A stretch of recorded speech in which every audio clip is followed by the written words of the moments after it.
अस्सलाम वालेकुम, मैं हूं Shahzeb Khanzada. 190 million pound case के फैसले में मुसलसल ताखीर पर आज इमरान खान ने एक नया दावा कर दिया है और हुकूमत पर इल्ज़ाम आयद कर दिया है कि फैसले में ताखीर इसलिए हो रही है ताकि 26वीं आईनी तरमीम के तहत इस्लामाबाद हाई कोर्ट में नए जजेस तैनात करके नए बेंचेस बनाए जाएं और फिर 190 मिलियन पाउंड केस की अपील उनके सामने लगे। इमरान खान ने मजीद कहा है कि अडियाला जेल में समाअत 11 बजे से पहले कभी नहीं हुई, लेकिन कल जज साहब सुबह आ गए। उस वक्त मैं नाश्ता कर रहा था, मुझे बुलाया गया तो मैंने कहा कि मेरे वकला आ जाएं तो मैं भी आ जाऊंगा, मगर थोड़ी देर बाद मुझे पता चला कि जज जा चुका है। इमरान खान ने यह भी कहा कि वो अपने सियासी कारकुनों पर तशद्दुद के खिलाफ अक़वाम मुत्तहिदा को ख़त लिखने जा रहे हैं। मगर सबसे अहम बात यह है कि इमरान खान ने आज 190 मिलियन पाउंड केस के फैसले में ताखीर को आला अदलिया में तैनातियों से जोड़ दिया है। और ये इस लिहाज से भी दिलचस्प है कि 17 जनवरी यानी जुमे को सिर्फ 190 मिलियन पाउंड केस के फैसले की तारीख ही मुकर्रर नहीं है, बल्कि 17 जनवरी को इस्लामाबाद हाई कोर्ट और बलूचिस्तान हाई कोर्ट में एडिशनल जजेस की तैनाती के लिए जुडिशल कमीशन ऑफ पाकिस्तान का इजलास भी होने जा रहा है। इस्लामाबाद में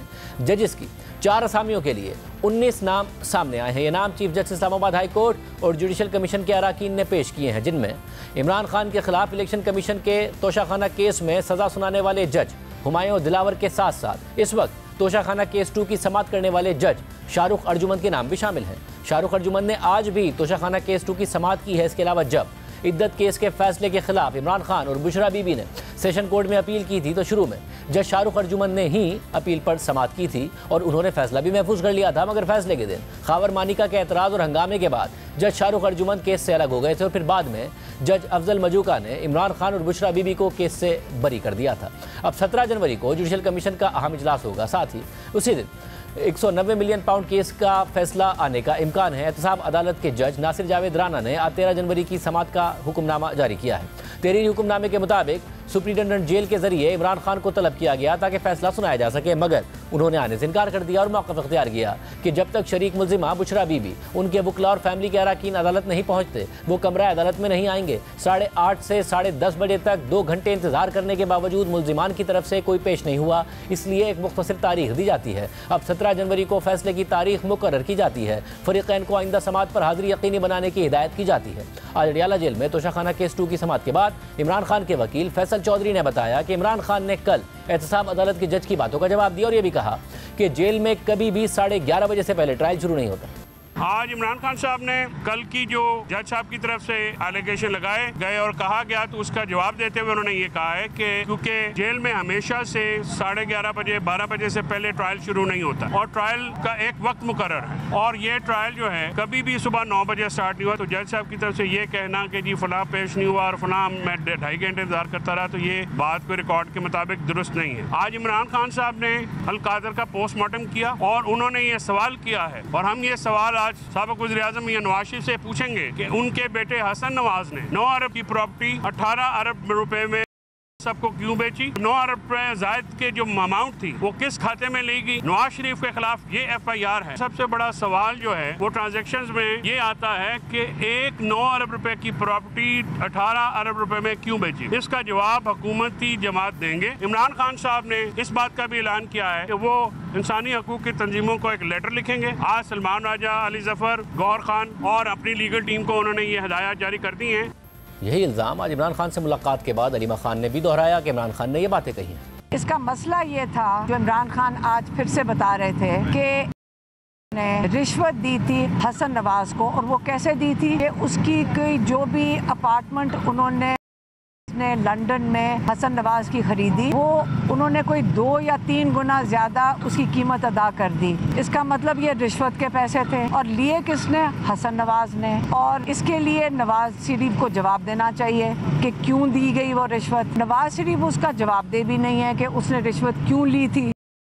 उसने कुछ किया ही होगा तो ली होगी ना। जो फाइन लगा था के ऊपर वो सहूलतकारी थी आसिफ अली जरदारी की। तो अब जब ये दोनों बीच में है, सजा किसके लिए बन रही है? इमरान खान की। सहूलतकार जिसको आपने इमरान खान को कह दिया है, तो इसके अंदर जब पूछेंगे कि किस चीज की सहूलतकारी की गई तो बात तो चली जाती है नवाज शरीफ के ऊपर। जो असली जुर्म हुआ है वो रिश्वत देने और लेने का हुआ है। वो भी कह के चुके हैं कि मुझे बस जब ये क्यों डिले कर रहे हैं, ये सजा सुनाएं, उसके बाद हम इसको केस को हाई कोर्ट में लेके जाएं और ताकि पूरे पाकिस्तान को क्या सारी दुनिया को पता चले।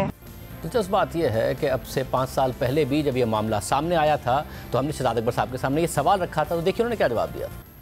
प्रेस रिलीज में हसन नवाज का जिक्र नहीं है, मगर आपने अपनी प्रेस रिलीज में किया और आज आपने वैसे भी कहा कि ये थोपा गया साहब को, तो कम से कम आप बरतानिया को ये नहीं कह सकते कि भाई वन हाइड पार्क प्लेस आपने तो ले लिया, मगर हसन नवाज से ने लिया था और उन्हें थोपा गया था, तो जरा ये तो पता करें कि हसन नवाज ने ये कैसे बनाया था और उसके वो मीन्स जस्टिफाई करते या नहीं करते, अनएक्सप्लेन्ड तो नहीं है उनकी, और वो भी हमारे हवाले किया जाए क्योंकि उनके पास पैसे कैसे आए थे खरीदने के। इस वक्त I am not at liberty to say कि इस इश्यू को लेके पहले वाले एपिसोड के ऊपर क्या काम हो रहा है, वो जब चीज़ें सामने आएंगी तो वक्त आने पे वो भी आ जाएंगी।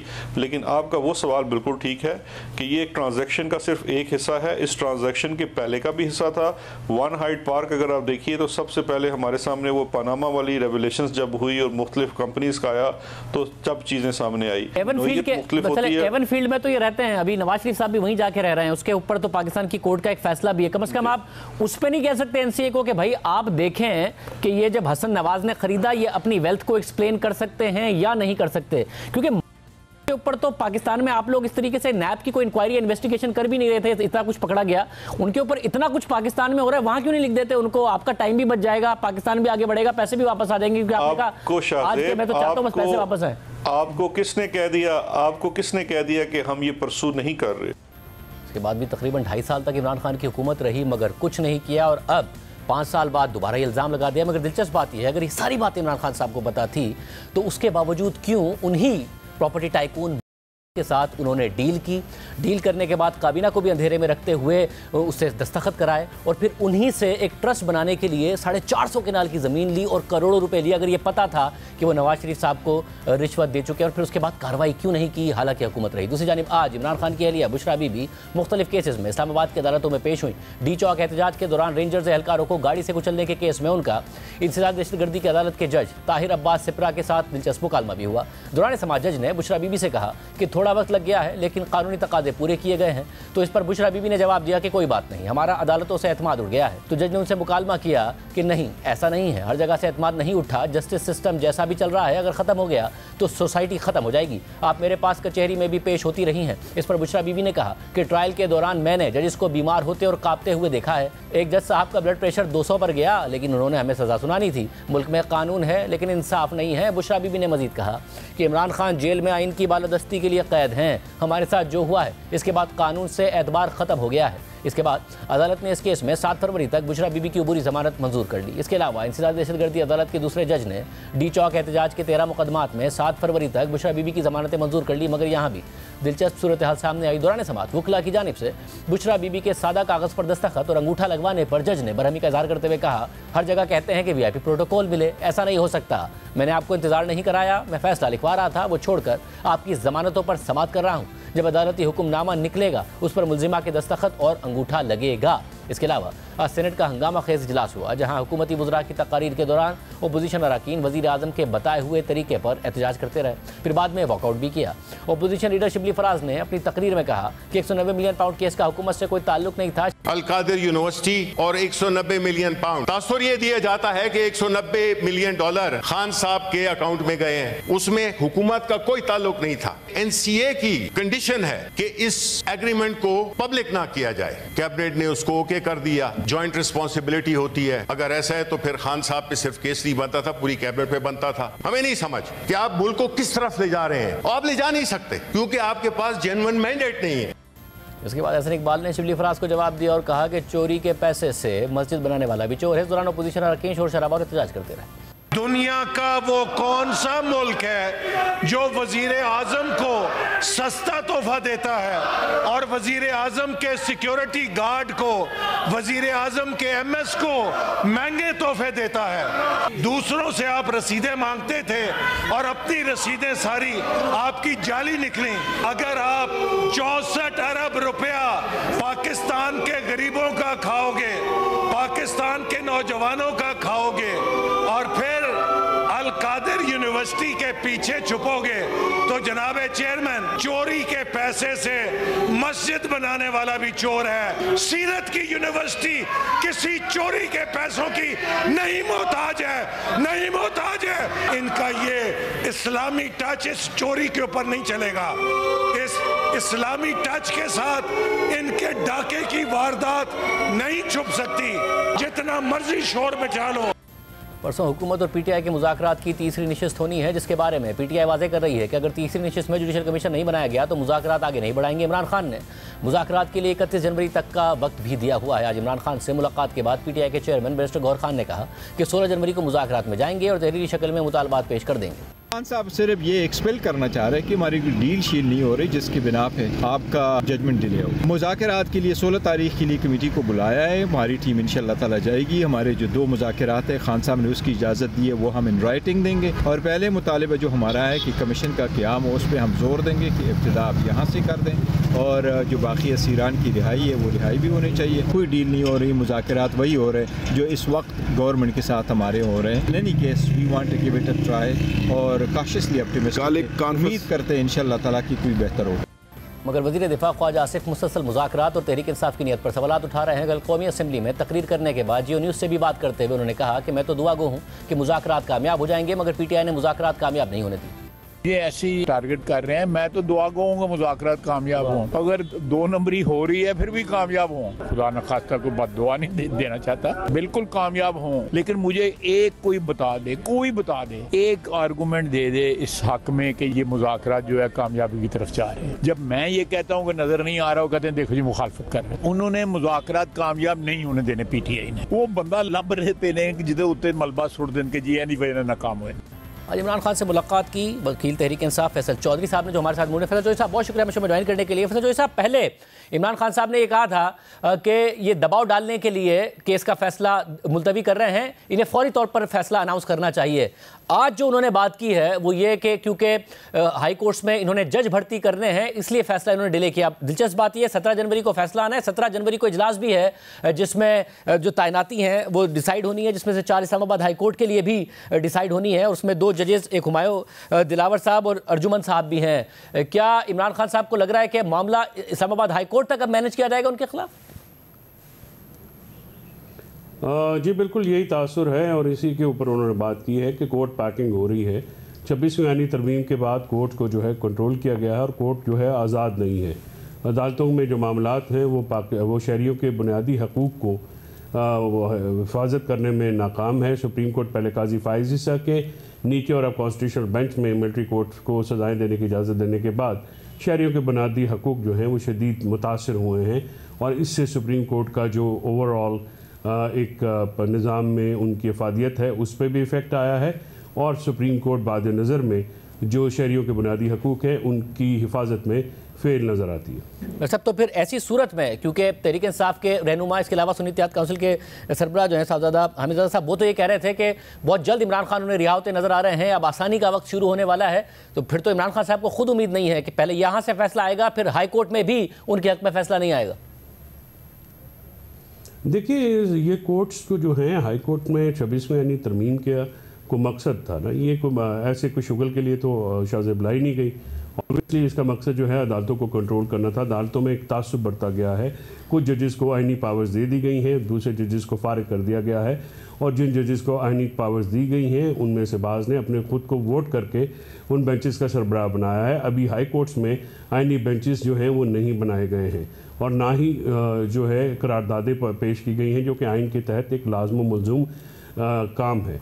जहाँ तक जजेस की बात है, हो सकता है हुकूमत का ये एक प्लान हमें नज़र आता है, लेकिन इस प्लान पे वो कितनी अमल दरामद कर सकेंगे या हम उनको कामयाब होने देंगे ये वक्त बताएगा। हम उसके लिए भरपूर जदोजहद करेंगे अदालत में और आइन और कानून के तहत के दायरे के अंदर रहते हुए। हम ये नहीं चाहेंगे कि जो आप जज भर्ती करें और वो जजेस वो हों जिनका क्राइटेरिया इमरान खान को सज़ा देना हो और सिर्फ इन्हीं क्राइटेरिया के ऊपर आप उनका नाम प्रपोज करें, क्योंकि इन जजेस में से जो जजेस जिनके नाम आए हैं हम उनके नामों पे शदीद मोतरज़ हैं। उनके ऊपर अभी भी फ़ौजदारी मुकदमे हैं KP हुकूमत में और उनके ऊपर शदीद किस्म के इल्ज़ामात हैं। तो इन इल्ज़ामात से जब तक बरी जुमा नहीं होते उनका नाम कंसीडर करना भी मैं समझता हूँ कि जुडिशल कमीशन के लिए मुनासिब नहीं होगा। और सब अब जब फैसले से कोई उम्मीद नहीं इमरान खान साहब को, नीचे की कोर्ट से भी इस्लामाबाद हाई कोर्ट तक के भी वो खदशात का इज़हार कर रहे हैं, तो फिर मुज़ाकरात से उन्हें कोई उम्मीद है? क्योंकि बहरहाल मुज़ाकरात के लिए तो जा रही है पाकिस्तान तहरीक इंसाफ जो तीसरी मुलाकात है उसके लिए। देखिए, मुज़ाकरात से उम्मीद है या नहीं है, ये तो अब गवर्नमेंट के जो उनका कॉन्डक्ट है उसके ऊपर डिपेंड करता है कि अगर गवर्नमेंट संजीदगी का मुजाहरा करेगी तो जाहिर है इसमें मुज़ाकरात से उम्मीद या नाउमीदी की जो बात करनी है वो हुकूमती जो अमल है उसके ऊपर मुनहसर है। अगर हुकूमत संजीदगी से इस बात को आगे बढ़ाएगी तो फिर इसमें देखा जा सकता है। सियासी जमातों के पास बहरहाल मुज़ाकरात के अलावा कोई हथियार नहीं होता है।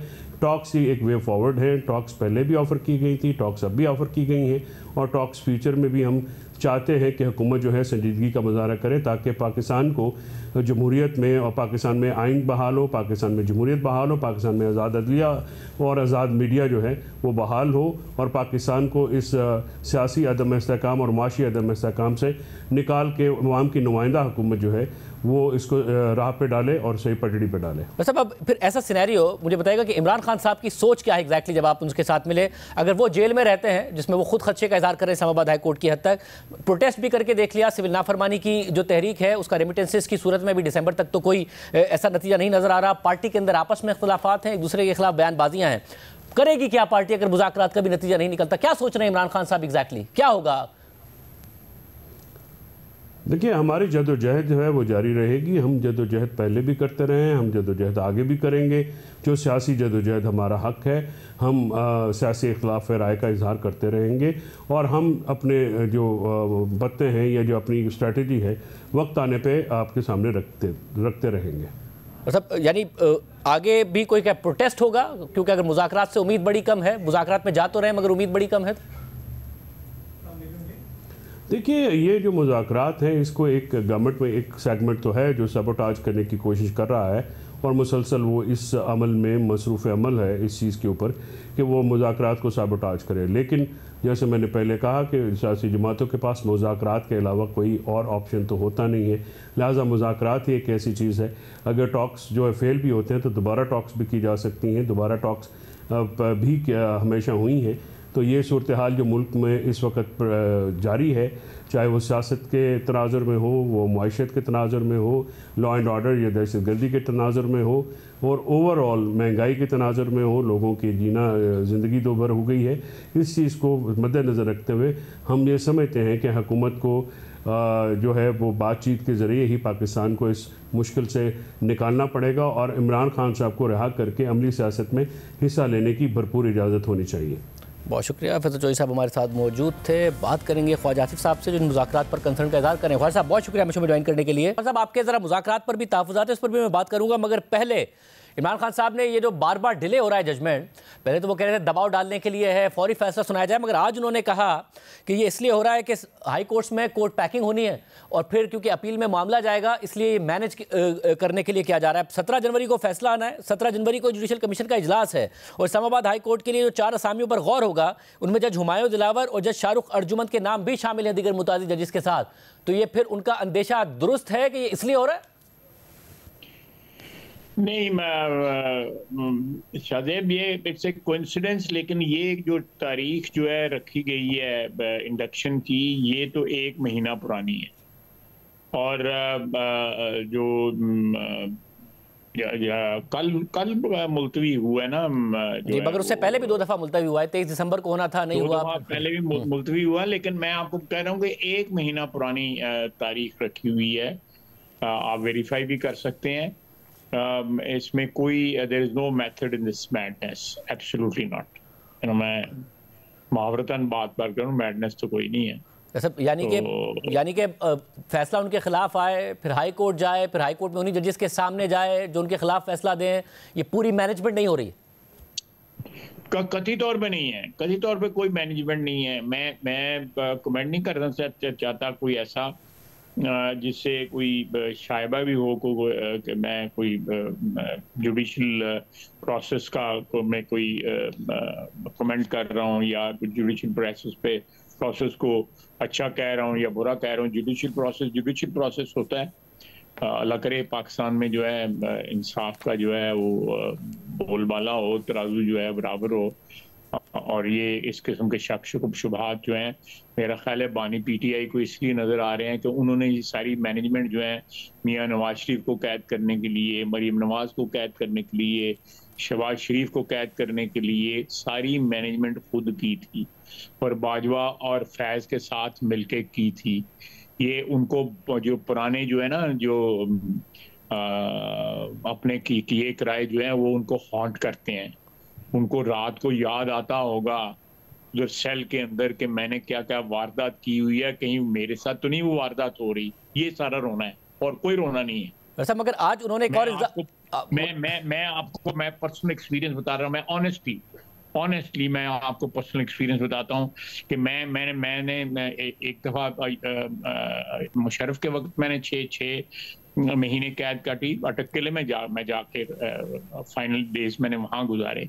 उसके बाद मैंने फिर जनरल मुशर्रफ के वक्त मैंने 1 महीना ये जंग जेल में काटी और उसके बाद जो है ये मैं अभी 6 महीने थैंक्स टू इमरान खान मैंने काटी विदाउट एनी चार्ज और विदाउट एनी कोई मेरे ऊपर कोई रेफरेंस नहीं था, नथिंग ऑफ द सॉर्ट। ये रात को बंदे को हॉन्ट करती है सारी जिंदगी की गलतियां आके। मैं आपको पर्सनल एक्सपीरियंस बात करता हूँ। जब आप अकेले होते हैं और वो दरवाजा बंद करके उसकी बड़ी खौफनाक आवाज आती है जब वो लोहे का दरवाजा बंद होता है, तो ये चीजें हॉन्ट करती हैं। इमरान खान को ये सारी चीजें हॉन्ट कर रही हैं जो उसने नवाज शरीफ के साथ, आसिफ जरदारी के साथ, आसिफ जरदारी की हमशीरा के साथ, मरीम नवाज के साथ, शहबाज शरीफ के साथ, नवाज शरीफ के मेरे जैसे वर्करों के साथ जो कुछ किया है वो उसको हॉन्ट कर रहा है। उसको सारा अपना नजर आ रहा है कि नहीं कोई फिक्स तो नहीं हुआ क्योंकि उसने सारा कुछ खुद फिक्स किया हुआ था। ये नोटों से लेके ये $90 मिलियन, $190 मिलियन, ये डॉलर और तोशा खाना, ये सारा हॉन्ट कर रहा है उसको। वैसे मगर वो ये कह रहे हैं कि असल में मेरा तो स्कैंडल है ही नहीं। स्कैंडल तो ये है कि पकड़े साहब इसलिए गए क्योंकि नवाज शरीफ साहब के बेटे ने वन हाइट पार्क उन्हें जो 9 अरब की मालियत का था 18 अरब रुपए का बेचा। और असल में, और आज बाकायदा तौर पर लीमा खान साहिबा ने बाहर आके भी कहा है कि असल में तो ने रिश्वत दी थी नवाज शरीफ को, वो है असल स्कैंडल। देखें अगर मुझे फिर बताएं तो एनसीए क्यों पार्शल हुई है कि एनसीए ने उसका केस नहीं बनाया, इसका केस बनाती है। आप मेरी बात समझ रहे हैं ना? एनसीए ने फिर हसन नवाज वाली बिल्डिंग का क्यों नहीं बनाया? उन्होंने ये इनके ऊपर क्यों, साहब के ऊपर क्यों बनाया? और का पैसा इन्होंने डाइवर्ट क्यों किया? उस जुर्माने का पैसा जो है उसमें एनसीए का पैसा जुर्माने के अकाउंट में क्यों डाइवर्ट किया इन्होंने? बड़े मासूम है, सारा खानदान ही मासूम है। हमारे सारा इल्जाम जो है वो हमारे ऊपर इल्जाम खत्म ही नहीं होते। यानी मैं आप क्या बार बार अपनी बंदा स्टोरी सुनाए? ये रोना धोना सियासी वर्करों को अच्छा नहीं लगता, लेकिन ये मुझे बताएं कि वो पैसा अगर साहब ने वहां भी गड़बड़ की हुई थी तो एनसीए ने वहां क्यों नहीं फैसला उनके खिलाफ, हसन नवाज के खिलाफ क्यों नहीं फैसला दिया? उन्होंने हसन नवाज वाली ट्रांजैक्शन को जो है वो लेजिटिमेट ट्रांजैक्शन करार दिया। बाकी पैसा उन्होंने कहा ये गवर्नमेंट ऑफ पाकिस्तान का पैसा है, it will go to government of Pakistan. लेकिन वो गवर्नमेंट ऑफ पाकिस्तान को ना गया। इमरान खान ने वो पैसा उनके अकाउंट में क्रेडिट कर दिया, के जुर्माने और लाइबिलिटी के अकाउंट में क्रेडिट कर दिया। ये सारा किस्सा है, इसमें कोई इतना हेर फेर या इसमें कोई इतना गुंजल तो है नहीं है। मैं सीधी बात है, सारी दुनिया को समझ आ रही है। अगर इमरान खान को या लीमा खान साहिबा को समझ नहीं आ रही तो फिर जो है वो जरा थोड़ा सा ज़हन पे जोर दें, ये क्या वारदात हुई। मतलब ज़ाहिर है सुप्रीम कोर्ट ने भी वो पैसे वापस किए, ये कह के कि वो सुप्रीम कोर्ट की अकाउंट में, इस अकाउंट में नहीं आने चाहिए थे, सरकार को वापस किए। मगर इमरान खान साहब का भी ये इसरार है कि जजमेंट है जी, जजमेंट है इनकी चीफ जस्टिस ऑफ पाकिस्तान की जजमेंट है इसके ऊपर। जी बिल्कुल है, जिसमें लिखा भी हुआ है कि रॉबिंग पीटर टू पे पॉल। मगर उसमें अब मसला ये है कि इमरान खान साहब का भी इसरार है कि ये सब कुछ एक्सपोज हो जाएगा, क्योंकि जो ये केस है उसमें कोई मैंने ज़ाती फ़ायदा नहीं लिया। अगर एक यूनिवर्सिटी बनाई तो उसके लिए मुझे टारगेट किया जा रहा है और सारा का सारा निज़ाम मेरे खिलाफ मैनेज किया जा रहा है। आप वहां पे यूनिवर्सिटी आके खुद यूनिवर्सिटी देख लें और बताएं फिर आके टीवी के ऊपर कोई यूनिवर्सिटी में कौन सी पीएचडी हो रही है, इमरान खान पीएचडी कर रहा है रूहानियत के ऊपर के या क्या क्या कर रहा है, वो तो देखें आके उस यूनिवर्सिटी को जो है। और करें प्रोग्राम फिर उसके ऊपर, उस यूनिवर्सिटी के ऊपर।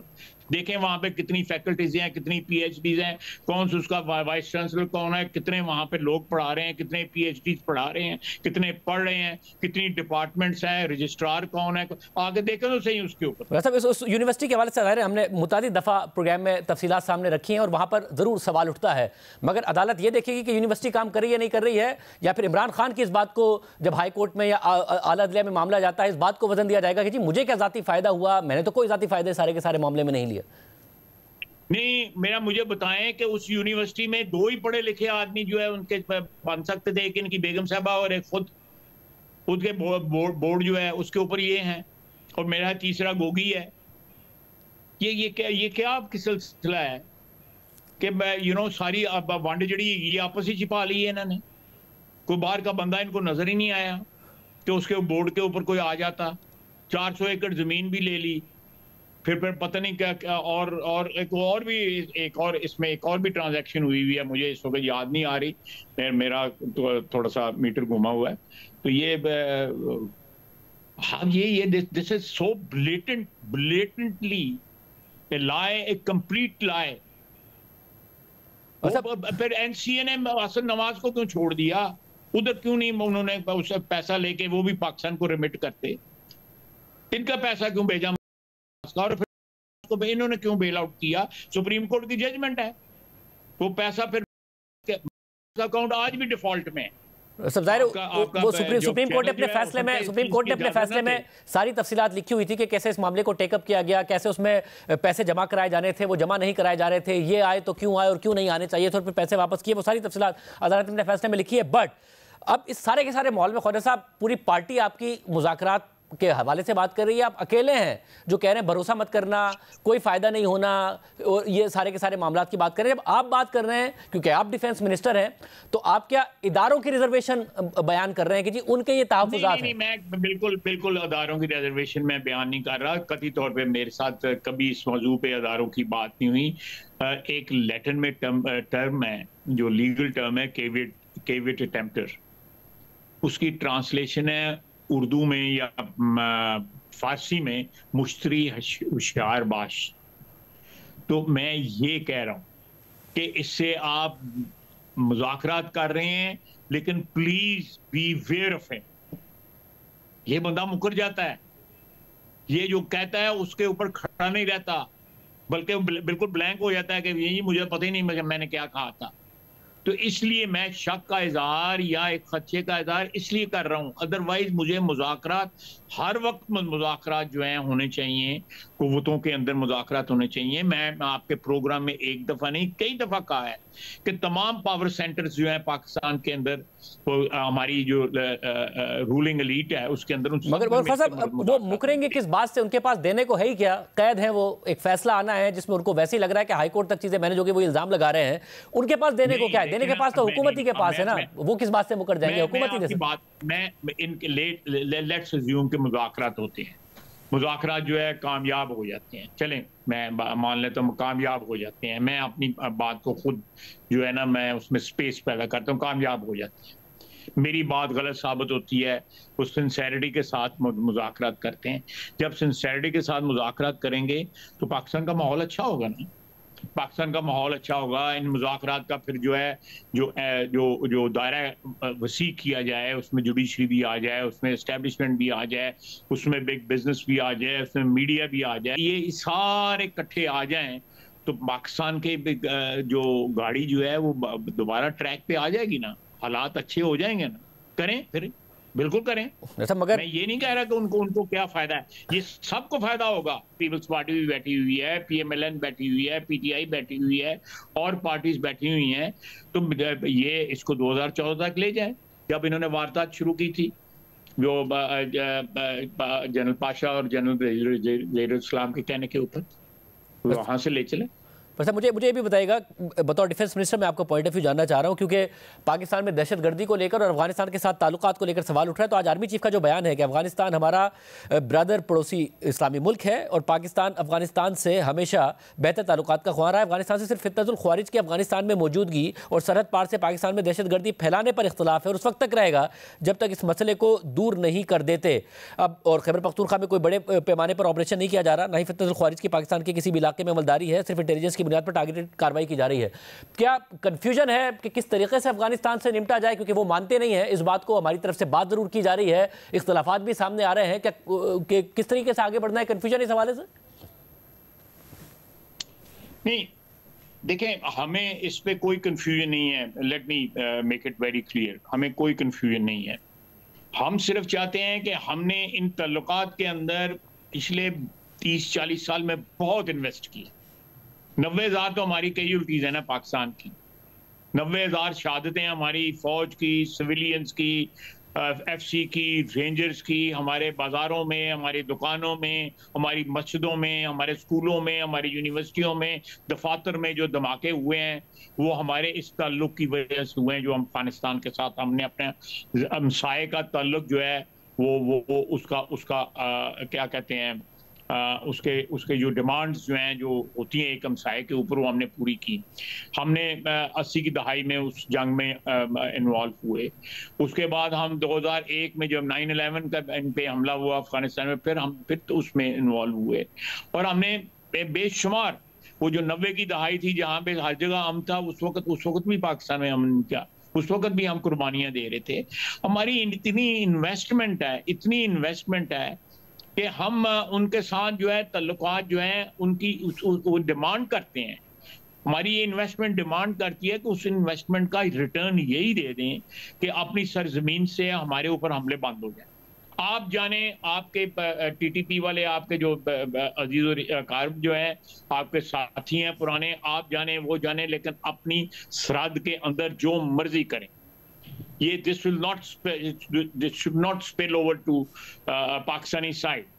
आप अपनी वहाँ पे जो डेंस बनी हुई हैं, जो नेटवर्क बना हुआ है, जो पनाहगाहें बनी हुई हैं जिसमें ये लोग गनगनाते फिर रहे हैं और they are fully armed with whatever is left by NATO forces in Afghanistan, और उनको बिल्कुल खुली आज़ादी है कि पाकिस्तान के अंदर आएँ जाएँ और तबाही जो है बर्बादी जो है शुरू करें। बहुत शुक्रिया ख्वाजा साहब की गुफ्तगू आपने सुनी। प्रोग्राम में आगे बढ़ते हैं। सुप्रीम कोर्ट में सिविलियंस के फौजी अदालतों में ट्रायल के खिलाफ इंट्रा कोर्ट अपील पर समाअत जस्टिस अमीरुद्दीन खान की सरबराही में 7 रुकनी आईनी बेंच ने आज भी जारी रखी, जिसके सामने वज़ारत दिफा के वकील ख्वाजा हारिस के दलाइल जारी रहे। आज समाअत के आगाज़ में जस्टिस मुशर्रत हिलाली ने ख्वाजा हारिस से सवाल करते हुए कहा कि कंटोनमेंट में अगर किसी सिपाही का सिविलियन के साथ इख्तलाफ हो जाए तो केस कहाँ जाएगा। ख्वाजा हारिस ने जवाब दिया कि इख्तलाफ अलग बात है। इस पर जस्टिस जमाल खान मंदूखेल ने रिमार्क दिए कि मिलिट्री ट्रायल के मामले को बहुत वुसअत दी जा रही है। ख्वाजा हारिस ने कहा कि ज़माना अमन में भी फौजी उमूर में मुदाखलत करने पर सिविलियन का ट्रायल मिलिट्री कोर्ट्स में ही चलेगा। जस्टिस हसन नज़र रिजवी ने इस पर रिमार्क देते हुए कहा कि आखिर कोई मास्टरमाइंड भी होगा, साजिश किसने की। ख्वाजा हारिस ने कहा कि साजिश करने वाले या मास्टरमाइंड का ट्रायल भी मिलिट्री कोर्ट में ही होगा। सिविलियन का ट्रायल अचानक नहीं हो रहा, 1967 से कानून मौजूद है। जस्टिस हसन अजहर रिजवी ने रिमार्क दिए कि जहन में रखें कि FB Ali case civil martial law दौर का है। Zulfikar Ali Bhutto civil martial law administrator थे। जस्टिस हसन अजहर रिजवी ने मजीद सवाल करते हुए कहा कि ख्वाजा साहिब, आप वज़ारत दिफा के वकील हैं, एक अहम सवाल का जवाब दें। क्या 9 मई के वाक़यात में किसी फौजी अफसर के मुलविस होने पर ट्रायल हुआ? 9 मई को लोग कोर कमांडर हाउस में पहुँच गए। लोगों का कोर कमांडर हाउस के अंदर जाना सिक्योरिटी ब्रीच तो है। ख्वाजा हारिस ने कहा कि मुजाहिरीन पर इल्ज़ाम अमलाक को नुकसान पहुंचाने का है। 9 मई के वाक़े में किसी फौजी अफसर को चार्ज नहीं किया गया। जस्टिस हसन अजहर रिजवी ने मजीद सवाल किया कि 9 मई को जब मिलिट्री तनसीबात को नुकसान पहुंचाया गया तो क्या कोई मज़ाहमत की गई? ज़रूरी नहीं कि गोली ही चलाएं। ख्वाजा हारिस ने कहा कि जानी नुकसान ना हो इसके लिए मुकम्मल तहम्मुल का मुजाहरा किया गया। जैसे जमाल खान मंदूखेल ने सवाल किया कि अगर किसी फौजी से उसकी राइफल चोरी कर ली जाए तो केस कहाँ चलेगा। ख्वाजा हारिस ने जवाब देते हुए कहा कि राइफल एक फौजी का जंगी हथियार होता है। जैसे मुशर्रत हिलाली ने इस पर रिमार्क दिए कि अगर सिविलियन माली फ़ायदे के लिए चोरी करता है, हालांकि उसका मकसद आर्मी को गैर मुसल्लह करना नहीं था, तो फिर इस केस का ट्रायल कहाँ चलेगा। ख्वाजा हारिस ने कहा कि हालात व वाक़यात को देखा जाएगा। जस्टिस मोहम्मद अली मजहर ने रिमार्क दी है कि कौन से जराइम मिलिट्री कोर्ट्स के दायरा कार में आएंगे, इसका ऑफिशियल सीक्रेट एक्ट में जिक्र मौजूद है। जस्टिस मुसर्रत हिलाली ने रिमार्क दी है कि 9 मई और 10 मई के वाक़यात में ऐसे एहतजाजी मुजाहिरीन भी थे जिनको पता ही नहीं था कि क्या हो रहा है। इस पर ख्वाजा हारिस ने कहा कि जिनको पता ही नहीं था उनका तो मिलिट्री कोर्ट्स में ट्रायल ही नहीं हुआ। इसके बाद फौजी अदालतों में सिविलियंस के ट्रायल के खिलाफ इंट्रा कोर्ट अपील पर समाअत कल तक के लिए मुलतवी कर दी गई। प्रोग्राम में शामिल करते हैं एक आम डेवलपमेंट हुई है, उसकी तफसीलात आपके सामने रखी गई ब्रेक के बाद। 7 अक्टूबर 2023 को हमास के हमलों के बाद इसराइल ने गजा में बदतरीन बमबारी का आगाज़ कर दिया था और उसके साथ ही इसराइली फ़ौज ने गजा में ज़मीनी कार्रवाइयाँ भी शुरू कर दी थी, जिसका सिलसिला 15 माह बाद अब भी जारी है। और इसराइली जारहियत के नतीजे में अब तक 46,500 से ज़ायद फ़लस्तीनी शहीद हो चुके हैं और 1 लाख से ज़्यादा अफराद ज़ख्मी हैं, जबकि जंग की वजह से लाखों फ़लस्तीनी बेघर हो चुके हैं और गजा इस वक्त बहुत बड़े इंसानी अलमिया से दो चार है। इस सारी सूरत हाल में गुज़िश्ता चंद माह से इसराइल का इत्तेहादी अमरीका, कतर और मिस्र की सालिसी में हमास और इसराइल के दरमियान जंगबंदी की कोशिशें कर रहा है और हमास की कैद में मौजूद बाकी अर्गवालियों की बाजियाबी के लिए मुज़ाकरात चल रहे हैं। महीनों से जारी इन मुज़ाकरात में अब ब्रेक थ्रू मिलने का इम्कान पैदा हो गया है और इस सिलसिले में कतरी दारुल हुकूमत दोहा में हतमी मुज़ाकराती नशिस्त जारी है। लेकिन अरब मीडिया के मुताबिक इस दौरान गजा में इसराइली हमलों में पहले से ज़्यादा शिद्दत आ गई है। मुज़ाकरात के हवाले से प्रेस कॉन्फ्रेंस करते हुए आज कतर की वज़ारत ख़ारजा के तर्जुमान माजिदुल अंसारी ने कहा है कि हम जंगबंदी के मुआहदे के करीब तर हैं और तमाम अहम मसाइल को हल कर लिया गया है। प्रेस कॉन्फ्रेंस में उन्होंने मजीद कहा कि हम दोबारा दोनों फरीक़ों से दरख्वास्त करते हैं कि वो मुज़ाकरात में संजीदगी से शिरकत करें जो इस वक्त हो रहे हैं, और हम इस बात की तारीफ़ करते हैं कि मुज़ाकरात हो रहे हैं, लेकिन हम दोनों फरीक़ों से ये भी अपील करते हैं कि वो इस जंग को फ़ौरन ख़त्म करें और मुआहदे पर जल्द दस्तखत करें ताकि गजा के अवाम को वो अमन मिल सके जिसकी उन्हें ज़रूरत है। जबकि मुज़ाकरात के हवाले से खबर रसाई एजेंसी रॉयटर्स की रिपोर्ट के मुताबिक आज कतर में मुज़ाकरात कार एक मुआहदे को हतमी शक्ल देने के लिए मुलाकात कर रहे हैं। इस हवाले से हमास ने कहा है कि बातचीत आखिरी मरहले में पहुंच चुकी है और उम्मीद है कि इस मुज़ाकरात के दौर से मुआहदे तक पहुंचा जा सकेगा। एक फ़लस्तीनी ज़रिए ने रॉयटर्स को बताया है कि अगर सब कुछ बाखूबी हो गया तो मुआहदा आज हतमी शक्ल इख्तियार कर लेगा। जबकि एक इसराइली अहदेदार ने कहा है कि बातचीत एक अहम मरहले में दाखिल हो चुकी है, लेकिन कुछ तफसीलात पर अभी काम करना बाकी है। मुज़ाकरात से वाकिफ एक अहदेदार के मुताबिक कतरी सालिसों ने इसराइल और हमास को जंगबंदी और यरगमालियों की रिहाई के मुआहदे के लिए एक हतमी मुसविदा पीर को फराहम कर दिया था। कतरी वज़ीर आज़म शेख मोहम्मद बिन अब्दुर्रहमान अल सानी की मेज़बानी में होने वाले इन मुज़ाकरात में नौ मुंतखब अमरीकी सदर डोनाल्ड ट्रंप के मशरिक़ वस्ता के नुमाइंदे स्टीव विटकॉफ और मौजूदा सदर बाइडन के नुमाइंदे ब्रेट मैकगर्क दोनों शरीक हैं। जबकि इसराइल की नुमाइंदगी मोसाद के सरबरा डेविड बार्निया और शिन बेत के डायरेक्टर रोनिन बार कर रहे हैं। आज दोहा में होने वाले मुज़ाकराती नशिस्त से पहले मौजूदा अमरीकी सदर जो बाइडन और दो मुंतखब सदर ट्रंप जो 20 जनवरी को अपने ओहदे का हल्फ उठाएंगे, उन्होंने भी मुज़ाकरात में अहम पेशरफ और मुआहदे का इंदिया दिया था। पीर को अमरीकी खारजा पॉलिसी से मुतालिक अपने खिताब में सदर बाइडन ने गजा में जंगबंदी से मुतालिक कहा था कि हम इस प्रपोजल की कामयाबी के करीब हैं जो मैंने चंद माह पहले पेश किया था और वो प्रपोजल आखिरकार हकीकत बनने वाला है। उन्होंने मजीद कहा कि उन्होंने इस हवाले से हाल ही में इसराइली वज़ीर आज़म नेतन्याहू और कतरी अमीर शेख तमीम बिन हम्माद सानी से भी बात की है। जबकि नौ मुंतखब अमरीकी सदर डोनाल्ड ट्रंप ने भी जंगबंदी मुआहदे में अहम पेशरफ्त होने का इंदिया दिया। CNN के मुताबिक पीर को जब ट्रंप से गजा में जंगबंदी और यरगमालियों से मुतालिक सवाल हुआ तो उन्होंने जवाब दिया कि उनके ख्याल में मुआहदे में पेशरफ्त हुई है और वो इसको मुकम्मल कर रहे हैं। ट्रंप ने न्यूज़ मैक्स को इंटरव्यू देते हुए कहा कि हम मुआहदा करने के बहुत करीब हैं और उन्हें यह करना पड़ेगा। अगर उन्होंने ये मुकम्मल नहीं किया तो वहाँ बहुत ज़्यादा मसाइल पैदा होंगे, ऐसे मसाइल जो उन्होंने पहले कभी नहीं देखे होंगे। लेकिन मैं ये समझता हूँ कि मुआहदा हो चुका है और हाथ भी मिलाया जा चुका है और अब वो इसे मुकम्मल कर रहे हैं और शायद ये इस हफ्ते के आखिर तक मुकम्मल हो जाए, मगर यह होना बहुत ज़रूरी है।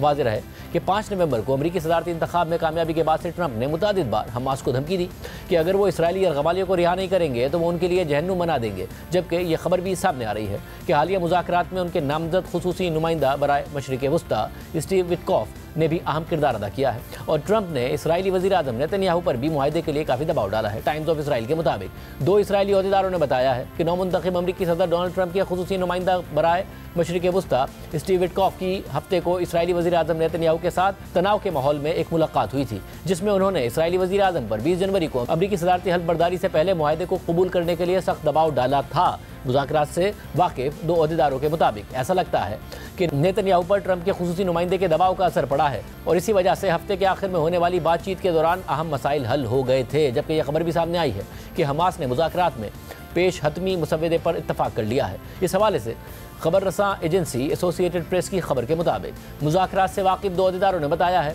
कि हमास ने गजा की पट्टी में जंगबंदी और दर्जनों यरगमालियों की रिहाई का मुआहदा कबूल कर लिया है। एसोसिएटेड प्रेस ने तजवीज़ करदा मुआहदे की एक कॉपी हासिल की और एक मिस्री अहदेदार और एक हमास के अहदेदार ने इसकी तस्दीक की है।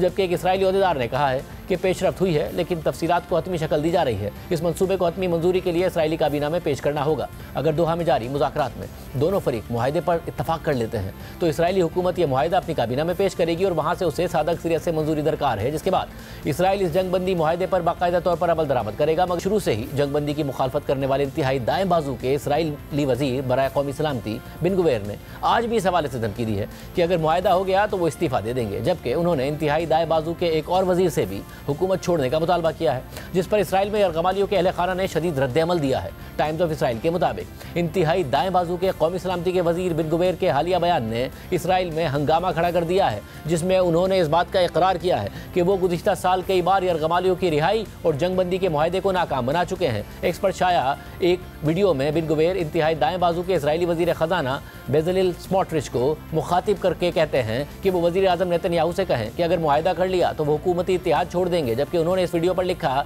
कि पिछले साल अपनी सियासी ताकत का इस्तेमाल करते हुए हमने बार बार इस मुआहदे को आगे बढ़ने से रोका है। जबकि वीडियो में अफसोस का इजहार करते हुए बिन गुवेर कहते हैं कि हाल ही में दीगर अनासर जो इस मुआहदे की हिमायत करते हैं हुकूमत में शामिल हो गए हैं और अब हम ताकत का तवाज़ुन नहीं रखते हैं। टाइम्स ऑफ इसराइल के मुताबिक बिन गुवेर के इस बयान पर यरगमालियों के अहले खाना और अपोजिशन सियासतदानों की जानिब से शदीद रद्द-ए-अमल आया है, जबकि इस मुजव्वज़ा मुआहदे की तफसीलात भी सामने आई हैं। एसोसिएटेड प्रेस को इस मुआहदे की एक कॉपी मिली है, जिसके मुताबिक 3 मरहलों पर मुश्तमिल यह मुआहदा जो अमरीकी सदर बाइडन की जानिब से पेश करदा और अक़वाम मुत्तहिदा की सिक्योरिटी काउंसिल के तायद शुदा फ्रेमवर्क पर मबनी है, जो 6 हफ्तों के दौरान 33 इसराइली यरगमालियों की रिहाई से शुरू होगा, जिनमें ख़वातीन, बच्चे, बुजुर्ग और ज़ख्मी अफराद शामिल होंगे और बदले में इसराइल के ज़ेर हिरासत सैकड़ों फ़लस्तीनी ख़वातीन और बच्चों की रिहाई होगी।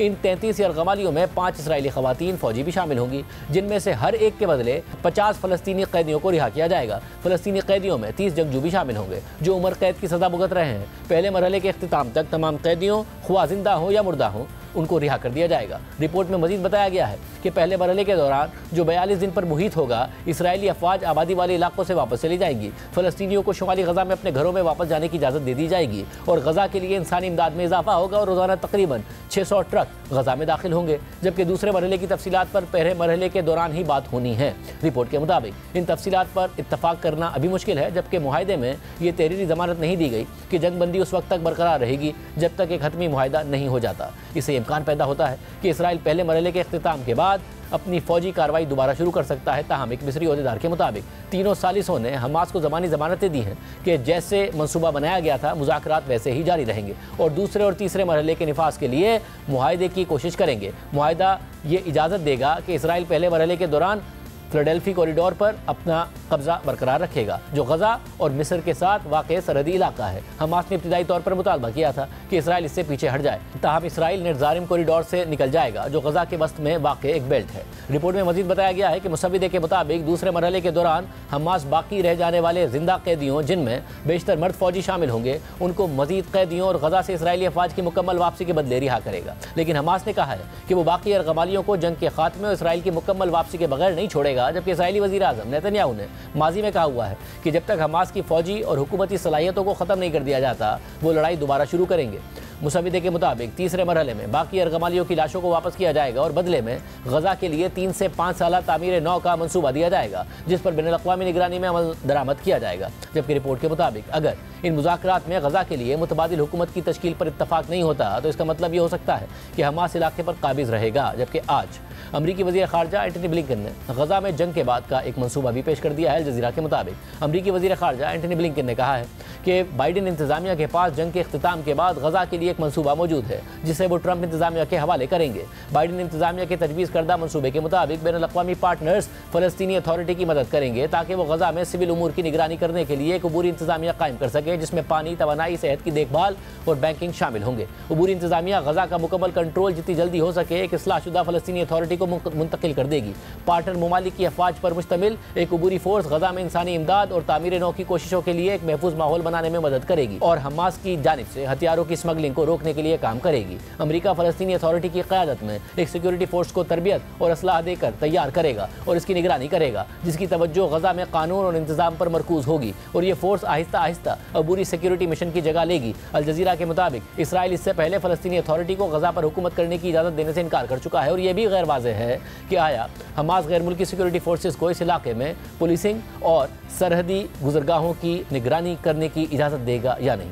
वाज़ेह है कि 7 अक्टूबर 2023 को हमास ने हैरानकुन तौर पर इसराइल पर हमला कर दिया था और इस दहशतगर्दी के हमले में 1200 से ज़ायद अफराद हलाक हुए थे, जबकि हमास ने तकरीबन 250 अफराद को यरगमाली बना लिया था, जिनमें इसराइल समेत दीगर ममालिक के शहरी भी शामिल थे। इन हमलों के बाद इसराइली फ़ौज ने गज़ा पर जारियत शुरू कर दी, जिसमें अब तक 46,500 से ज़ायद फ़लस्तीनी मारे जा चुके हैं। 15 माह से ज़ायद अरसे से जारी इसराइली जारियत में वक्फा सिर्फ नवंबर 2023 में आया था, जब हमास और इसराइल के दरमियान एक हफ्ते की जंगबंदी हुई थी, जिसके दौरान तकरीबन आधे यरगमालियों को रिहा कर दिया गया, जबकि इसराइल ने बदले में फ़लस्तीनी कैदी भी रिहा कर दिए थे। इसके अलावा इसराइल ने इस सारे अरसे में गज़ा समेत मशरिक़ वस्ता के दीगर ममालिक में भी कार्रवाइयाँ की और उसने अपने तमाम मिलिट्री अहदाफ को भी तकरीबन मुकम्मल कर लिया, जबकि इस दौरान इसराइल ने गज़ा में हमास के अलावा लबनान में ईरानी हिमायत याफ्ता मिलिशिया हिजबुल्लाह को भी शदीद नुकसान पहुँचाया। इसी तरह शाम में भी ईरानी हिमायत याफ्ता बशार अल असद की हुकूमत का खात्मा हो गया, जबकि इसराइल ने ईरान पर भी बराह रास्त हमले किए, जबकि इसराइल इससे पहले भी ईरान में कार्रवाइयाँ कर चुका है। आज के प्रोग्राम में इतना ही। राधे। अल्लाह हाफ़िज़।